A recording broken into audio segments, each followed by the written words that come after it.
Добрый вечер, уважаемые горожане. Мы в прямом эфире. Сегодня с вами пообщаемся. Для начала хотел бы озвучить регламент нашей работы. Здесь со мной подключены основные руководители структурных подразделений окружной администрации и будут отслеживать вопросы, которые будут поступать от горожан. И по мере возможности сразу же отвечать, чтобы могла выстроиться конструктивная связь между нами в рамках работы сегодняшней в прямом эфире. Перед началом хотелось бы ряд тезисов озвучить, которые касаются сейчас городской повестки. Конечно, вопрос номер один, который сейчас стоит перед всеми, это начало отопительного сезона. Значит, у нас отгремело 1 сентября, все школы и детские сады в городе Якутске начали работать. Хорошие новости, благодаря поддержке республики, благодаря реализации национальных проектов. В городе Якутске у нас большое событие. 1 сентября мы открыли 3 новых школы. Это пристрой к Сахополитехническому лицею, это школа номер 40 и адаптивный центр. Также в 2 школах проведен капитальный ремонт. Это школа номер 16 и Сахакорейская школа. В общем, если посмотреть, в 1 класс у нас на данный момент пошло 5320 детишек. На территории города Якутска, в общем, школьников 57,5 тысяч детей. Город активно растет, в том числе у нас растет количество школьников. Поэтому строительство школ является очень важной темой, которая, значит, напрямую связана с развитием города Якутска. 4,5 тысячи детей у нас пошли в детские садики. Значит, у нас в социальных учреждениях начинается отопительный сезон. Все социальные учреждения по линии управления образования, их 144 штуки, уже готовы к запуску тепла.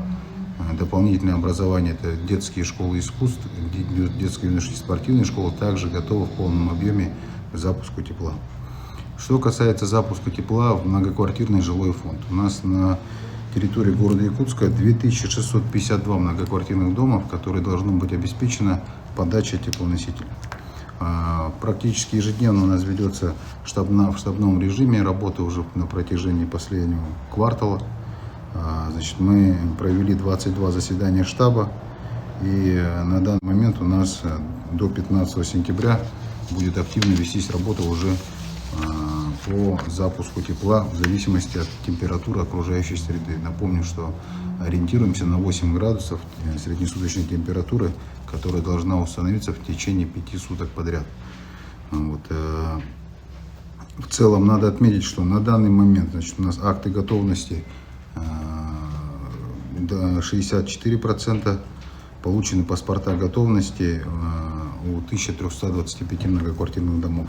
В этом году у нас поменялись основные документы, регулирующие деятельность. Вступил новый приказ Минэнерго номер 2234, на основании которого нам необходимо делать оценочные листы для расчета индексов готовности.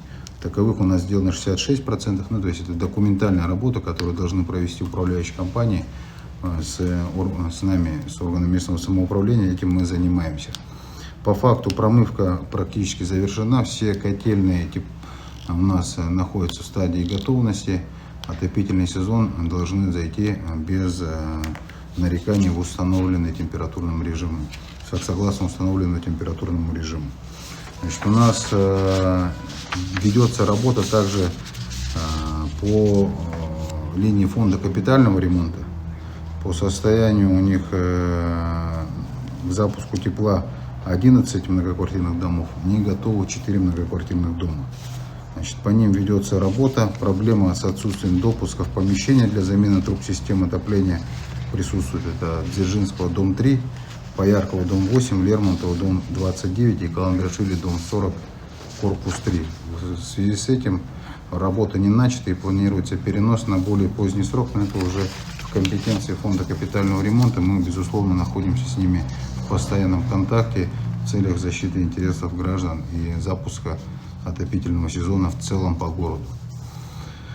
Мы, значит, официальное распоряжение издано 2 сентября 2025 года, начало отопительного сезона, мы уже находимся в отопительном сезоне.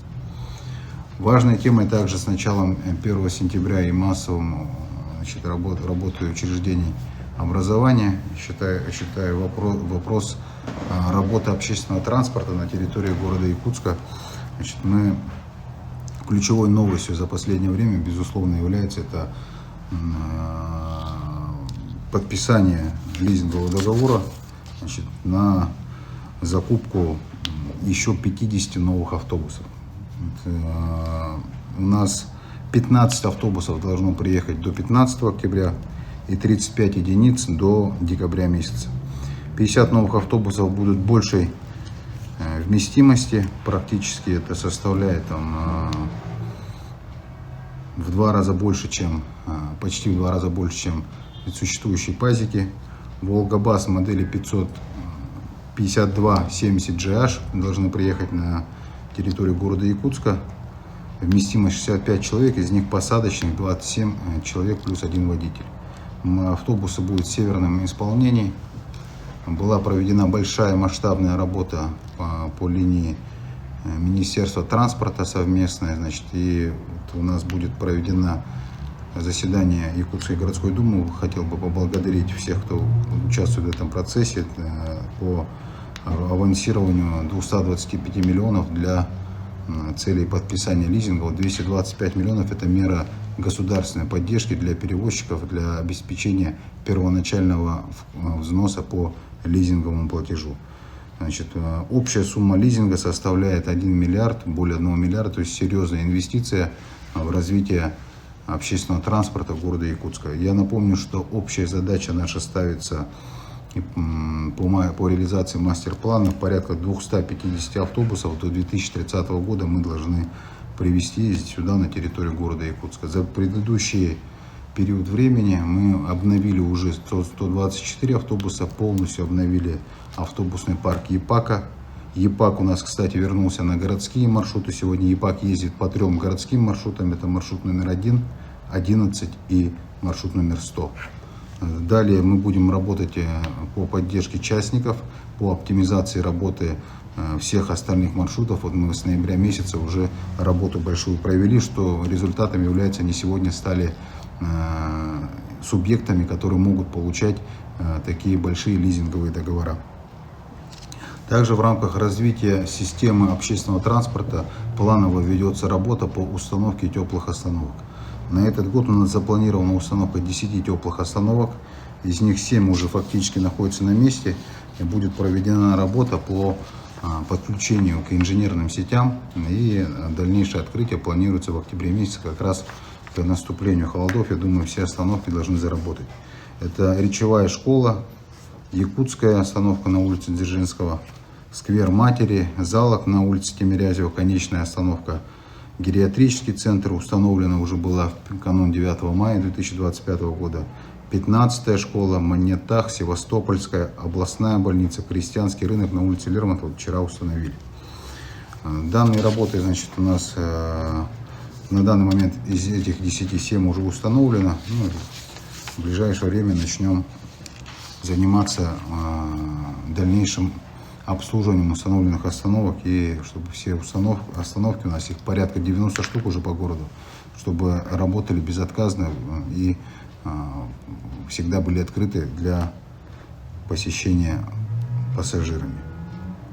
У нас периодически в новостных пабликах, к сожалению, появляются новости негативного характера, связанные с деятельностью алкоточек. Это и хулиганство, неподобающее поведение после алкогольного опьянения посетителями данных заведений, торговля незаконная из-под прилавка алкоголем в круглосуточном режиме.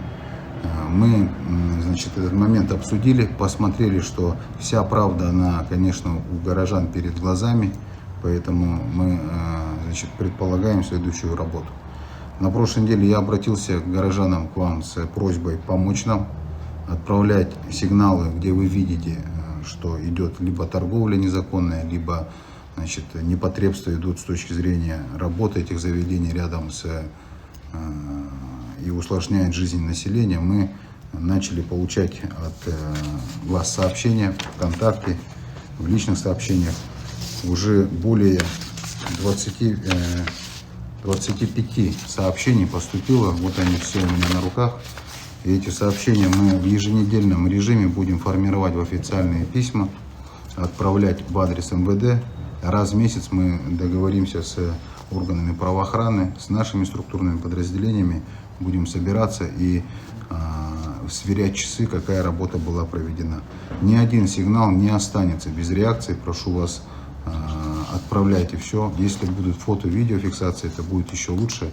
Пусть, значит, недобросовестные предприниматели, кто допускает нарушение закона, понимают, что народ видит это, и мы, значит, будем с этим бороться. Значит, что касается нашей работы в дальнейшем по алкоточкам, что мы планируем. Значит, мы по наливайкам, значит, по общественному питанию, так называемому. Сегодня разговаривал тоже с коллегами. Значит, есть инициатива, я хочу ее сейчас в ближайшее время уже обсудить более широким форматом, предложить следующее. Вот у нас общепит, который работает как наливайки, по идее, как общепит должен иметь общедоступный туалет, санитар, где можно исправить нужду свою, помыть руки, и, значит, и это должно быть общедоступно. И вот если предприятие общественного питания не имеет такой в общем доступе, да, то нужно будет посмотреть, является ли оно таковым, а сейчас они де юре оставшиеся являются таковыми. Если у них не будет, то это будет одним из способов привлечения к ответственности. Ну или пусть, значит, люди, которые приходят в алкоточки, наливайки, справляют нужду там, а не на улице. Это что касается деятельности дальнейшей алкоточек. Это требует изменения в республиканский закон. Напомню, что ранее нас поддержали депутаты Илтумена, и мы вносили изменения в закон республики. Ряд изменений касались дважды. Первое, значит, увеличение площади работы. Второе, как раз таки мы вносили с точки зрения определения мест общественного питания. Время не стоит на месте, опыт нарабатывается. Мы смотрим обратную связь, что работает лучше, что требует еще дополнительного обращения внимания. И вот мы сейчас проработаем этот момент, но будем двигаться так же. По, значит, линии соблюдения общественного порядка рядом с питейными заведениями, повторюсь, все сигналы прошу отправлять, и ни один не останется незамеченным. Также сегодня я на планерном совещании поставил задачу здесь организовать на странице моей ВКонтакте следующую форму тоже получения от вас информации. По городу, к сожалению, в нарушение знаков продолжают ездить самосвалы, тяжелая техника, которая не должна ездить по этим улицам. У нас сложные грунты, это ни для кого не секрет, мы находимся в, наверное, самых сложных, одних из самых сложных условиях грунтов в мире. И тяжелая техника должна ездить только там, где разрешено, там, где лежит специально предназначено для этого дорожное полотно. Поэтому, если мы видим технику, большие карьерные самосвалы, отправляйте фотографию, фиксируйте место, время, все это будет описано, и пусть мы, жители города, сами приведут к спросу, к ответу водителей, которые нарушают, которые ломают наши с вами дороги. В этом деле мы очень сильно надеемся на конструктивное взаимодействие с целью приведения в порядок вот этой отрасли. Но дальше, я думаю, пора отвечать на вопросы. Вот мне здесь подготовили ваши вопросы, отправили. Сразу давайте я перемотаю вперед и начну с них. Так, кто принимает решение по установке светофоров, почему их расположение не всегда соответствует удобству горожан, могут ли жители повлиять на этот вопрос? Конечно, в принципе, жители могут повлиять на любой вопрос, что касается работы окружной администрации и вообще, в принципе, любого органа местного самоуправления. Все заявки принимаются в удобном вам способе либо в городскую дорожно-транспортную службу, либо можете отправить в территориальный орган управления. Далее все это дело выносится на обсуждение комиссии по безопасности дорожного движения, на которой присутствуют представители органов правоохраны, значит, и все государственные автоинспекции, и вместе принимается коллегиальное решение с учетом необходимости, с учетом технической возможности и соответствия нормативам установки там светофорного объекта. Поэтому вносите предложение, оно обязательно будет рассмотрено и в случае возможности реализовано. Учитывается ли при строительстве реконструкции дорог ливневая канализация, почему на многих улицах дождя до сих пор образуются лужи? Но здесь следующим образом отвечу. На территории города Якутска порядка 600 километров дорог. На сегодняшний момент ливневками обеспечено чуть больше 10% ливневой канализации. То есть это где возможно строить новую дорогу с ливневкой, мы, конечно, ее строим. Это удовольствие не дешевое, поэтому не везде это делается с точки зрения наличия денежных средств на это. Однако есть точное понимание, что нам необходимо провести отдельную работу в рамках строительства системы водоотведения на территории города Якутска. В наших условиях это вопрос в целом жизнестойкости города, сохранения вечно мерзлых грунтов, поскольку самое пагубное влияние на вечно мерзлые грунты – это антропогенный фактор. То есть это наша с вами жизнедеятельность, это все различные, значит, коммунальные аварии, засоленность грунтов, что приводит к таликам, к образованию линз. И чтобы этого всего не происходило, конечно, лучше всего будет необходимо всего, значит, ввести постоянный мониторинг состояния вечно мерзлых грунтов и по возможности отводить воду, грунтовую воду, чтобы мы оттуда отводили. Для этого мы включили в мастер-план, проработали большой проект строительства системы водоотведения на территории города Якутска, обеспечение проточности горканала. Это большая работа, которая должна быть сделана до 2030 года. Она подразумевает собой строительство еще 198 километров ливневок, насосных станций, которые обеспечат в городе Якутске работу 7 отдельных подзон, которые будут уводить с основных магистралей воду. И как это должно работать? Вот с любой дворовой территории, условно большого многоквартирного дома, вода должна идти на внутриквартальный проезд или же сразу в лоток магистральной улицы. Если его нет, во внутриквартальный проезд, во внутриквартального проезда уже магистральный лоток, дальше уже через очистные сооружения, значит, это должна вода выходить либо в озера, либо в горканал. Эту схему мы уже разработали, схема утверждена, далее необходимо изыскать средства для того, чтобы провести работу по инженерным изысканиям и разработке проектно-сметной документации. До 2030 года это одна из самых приоритетных задач, которые необходимо делать. Когда начнут ездить автобусы микрорайон Северный, здесь я по Северному прошу коллег, ответьте, пожалуйста, информацию доведите, какие у нас есть сейчас ограничения и какие у нас должны быть сделаны мероприятия, чтобы обеспечить движение автобусов в микрорайоне Северный.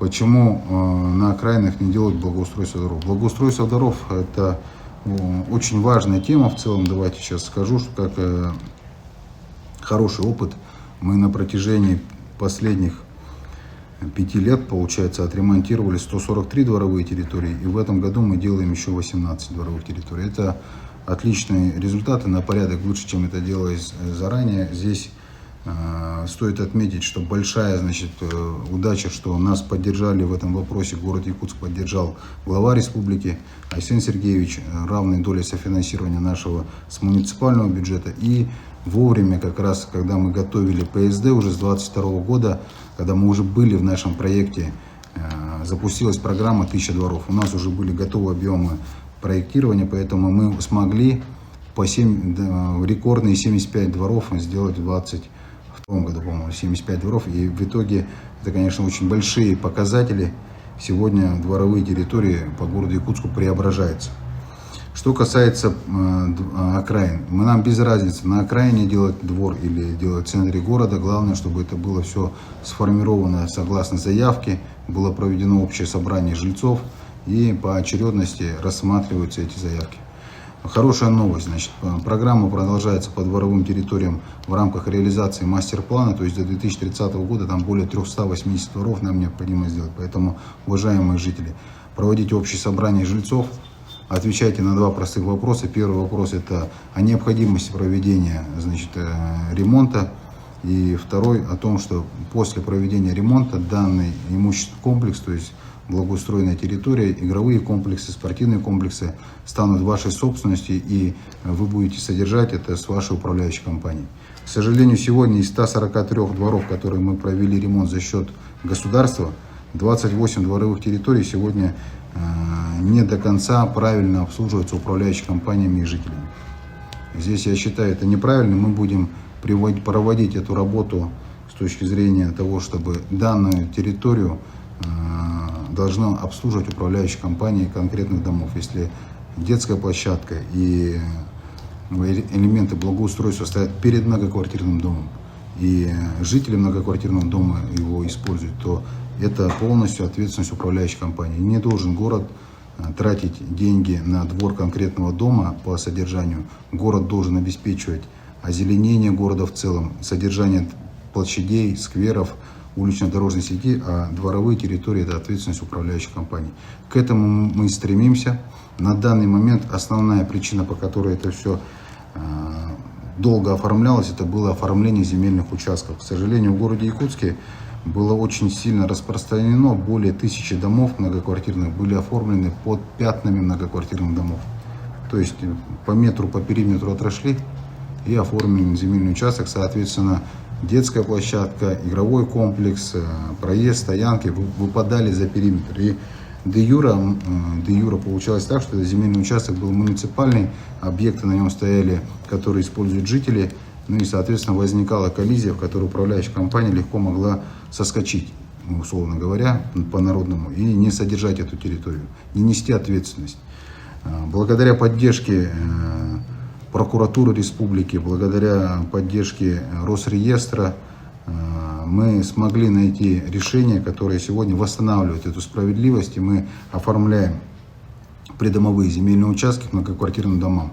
Более 700 уже оформлено, у нас осталось на около, по-моему, 500 с чем-то домов осталось, чтобы эту работу полностью довести. Как только все земельные участки будут оформлены под многоквартирными домами, это, безусловно, хорошо. Это у земли появляется собственник, у людей восстанавливаются их права, это ваша земля, вы являетесь вашей общедолевой собственностью, ну и, соответственно, управляющая компания несет полностью ответственность за содержание этой территории, чтобы вовремя был смазан подшипник на качелях, чтобы вовремя была протяжка какой-то лестницы игрового комплекса, которым пользуются детишки, чтобы вовремя подметался песок с игровой площадки. А то у нас получается, что многие управляющие компании даже об этом не думают. Это практика всех городов крупных, на которые мы равняемся, и она будет сделана до 2026 года. Мы, значит, этот процесс закончим, движемся с нормальной скоростью. Также относительно работы управляющей компании, я очень рад тому, что нас поддержал глава республики, поддержали депутаты Илтумена, и в первом чтении прошел закон по передаче городу Якутска полномочий по лицензионному контролю за деятельностью управляющих компаний. И я надеюсь, что в ближайшей пленарном заседании будет закон рассмотрен в окончательной редакции, и мы начнем реализовывать эти права по контролю с 2026 года. Соответственно, нам на земле виднее, мы каждый день сталкиваемся с работой управляющей компании, и окружная администрация, мэрия будет конкретно нести ответственность в полном спектре за работу управляющей компании. То есть мы будем надзирать за их работой с точки зрения лицензионного контроля. Нам-то виднее будет то, как работает и кто как хочет работать, исходя из этого уже приниматься решение. Это вот такое большое нововведение с точки зрения содержания общедомового имущества, к чему мы идем уже последние 2,5 года. Большая, нудная ежедневная работа, она даст такие результаты. Так, алкоточки ответил. По алкоточкам личная моя позиция, она неизменна. И я ее повторю сейчас. Мы за то, чтобы наливаек в принципе не было вообще. А по алкомаркетам мы уже свои действия сделали.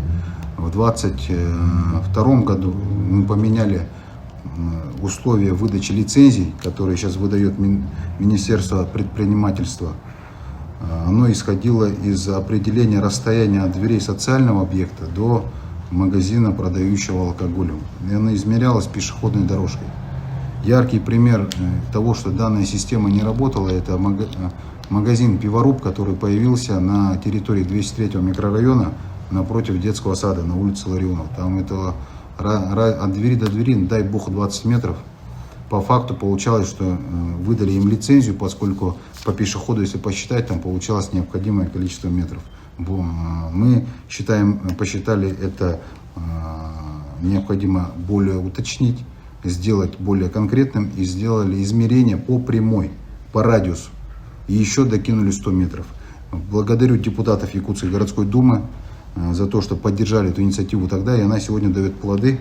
Я объясню какие. Вот мы практически весь город, центральную часть города поставили запрет на получение новых лицензий, потому что от каждой школы существует радиус, от каждого детского сада существует радиус до 300 метров, где нельзя получить новую лицензию.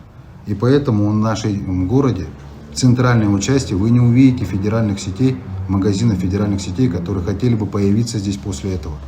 Те магазины, которые сейчас работают, алкомаркет, это вот те, которые вы знаете по городу, они работают в рамках существующих лицензий. После завершения этой лицензии, в случае, если у них захотят дальше продолжать, то в установленном законном порядке они уже не смогут получить лицензию. Соответственно, центральная часть рядом со школами, детскими садами пройдет время и не будет алкомаркетов. И будет исполнена мечта многих горожан, что вот алкомаркеты уйдут куда-то в пригород, там обособленным способом будут продаваться. Вот к этому мы и идем по принятым уже нормативно-правовым актам. А сегодня мы неукоснительно ведем работу, чтобы соблюдалась санитарная чистота, чтобы не было разбросано там окурков и чего-то рядом с алкомаркетами. По наливайкам объяснил, как к общепиту, какие я буду вносить предложения по их регулированию работы. Так, ну вот, их количество, кстати, сокращается. У нас более 30 алкомаркетов закрылось, наливаек там порядка 60 за все время. Только за 24 год, за 25 год, за половину, по-моему, 13 штук уже закрылось их. То есть это работает. И если бы не это, их становилось больше. Но вообще главный призыв это к здоровому образу жизни. Я думаю, употребление алкоголя, мое личное мнение, оно не в индивидуальном плане, не в общественном, это только вред. Никакой пользы от него нет. И как для человека, как одного человека, так и для общества в целом. Поэтому призываю воздержаться от употребления алкоголя и вести здоровый образ жизни. Тогда и не будет этих наливаек и алкоточек. Больше теплых остановок появится. Значит,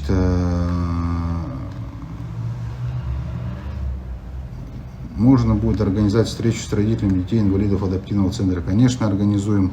Обязательно поздравляю вас с новым зданием. Дальше будет строительство интерната, детского сада. Эта работа ведется. Мы сделаем нормальный заезд, заасфальтируем. Значит, ну и по работе подвозу детей к образовательному центру. Это вот большая работа, которую мы сейчас с вами будем делать. Обязательно запланируем встречу.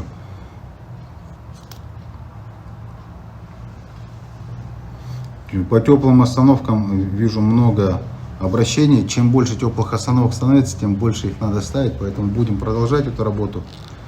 Не везде, где, как кажется, можно установить теплую остановку, можно ее поставить, поскольку могут быть ограничения с охранными сетями инженерной сети и возможностью там прохождения каких-то красных линий. Поэтому везде, где можно, мы постепенно будем устанавливать. Это процесс, который нужно будет делать постоянно.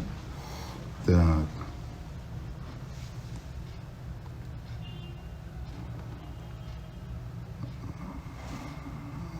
Когда будет обустройство площадок по адресу Петра Алексеева 21/1, площадки ненормальные с парковкой. Но здесь по дворам тоже сказал, пишите ваше заявление, проводите общее собрание жильцов, и в установленном порядке, согласно очередности, будет проведена работа.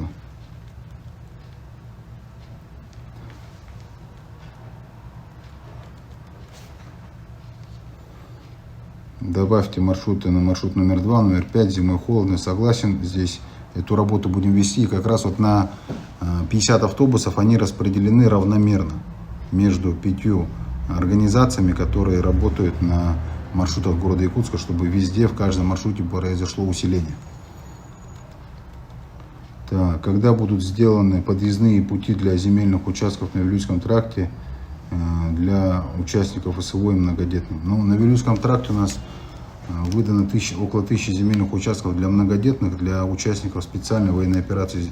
Земельные участки выдаются в районе Табаги и Тулагина-Кильдямцев. Также на Намцирском тракте выданы земельные участки, также более 1000 штук для многодетных. В общей сложности у нас более 3000 земельных участков. Будет сейчас необходимость проведения работ по подведению инженерки, обеспечению проездов. Но это большой объем финансирования работы. Постепенно будем эту работу выполнять. Главное, сейчас вот документально провели, земля оформляется, и постепенно, планово будем проводить работы по подведению коммуникаций и дорог.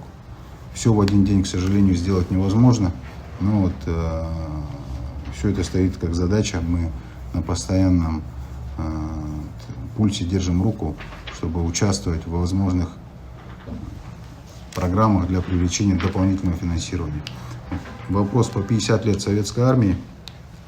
50 лет Советской Армии является ключевой дорогой в нашей стратегической задаче. Стратегическая задача, значит, это, по сути дела, с Покровского тракта до Намского тракта дойти 4-полосной дорогой. Для этого нам необходимо будет расширить Покровский тракт, Чернышевского, сейчас вот ремонтируем Хабарова. Далее необходимо 50 лет Советской Армии расширять до 4 полос. И вот расширение до 4 полос мы сейчас будем делать до улицы Бабушкина. От Калицы до Бабушкина будет полностью 4-полосная дорога с барьерным разделением потоков, с тротуарами, освещением. Сегодня, если вот проехаться, можно увидеть уже, как расширяется профиль дороги, ширина дороги расширяется, и ведется активная работа по замене инженерных сетей. Это все большая работа, которую мы ведем совместно с Министерством транспорта. Ну, и здесь эта работа здорово облегчит, конечно, проведенная работа о жизни людей, которые проживают на территории ГРЭСа и смогут ездить в объезд, объезжая пробки. Так, вот вопрос о Дне города. Значит, по Дню города у нас 13-14 числа пройдут основные мероприятия, а так сегодня с 8 числа мы уже назначили мероприятия в школах. По отдельной программе в течение недели мы будем проводить стратегические сессии, школьные мероприятия, приуроченные 393-летию нашего любимого города.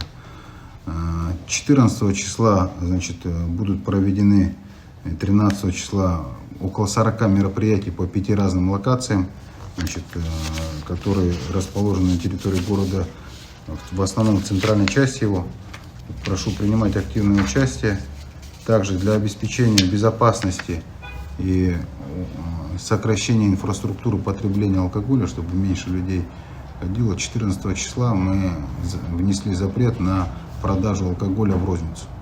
Это делается не для того, чтобы просто запретить, а для того, чтобы, вот, ну, не секрет же, да, у каждого алкомаркета всегда появляется много людей, которые могут что-то там, кого-то просить денег или чего-то. А вот если алкомаркет не работает, им там и появляться смысла нет. Поэтому сокращение инфраструктуры потребления в массовые праздники — это нормальный подход, который показывает свою эффективность для обеспечения безопасности, для обеспечения комфортных жителей, которые в этот день массово выйдут на улицу гулять. 14 числа всем хорошего настроения. В этом году салюта не будет, будет проведен большой концерт. Значит, все мероприятия приурочены и отождествляют 80-летие победы в Великой Отечественной войны, то, что наш город является городом трудовой доблести. Всем хорошего настроения, всего доброго, до свидания.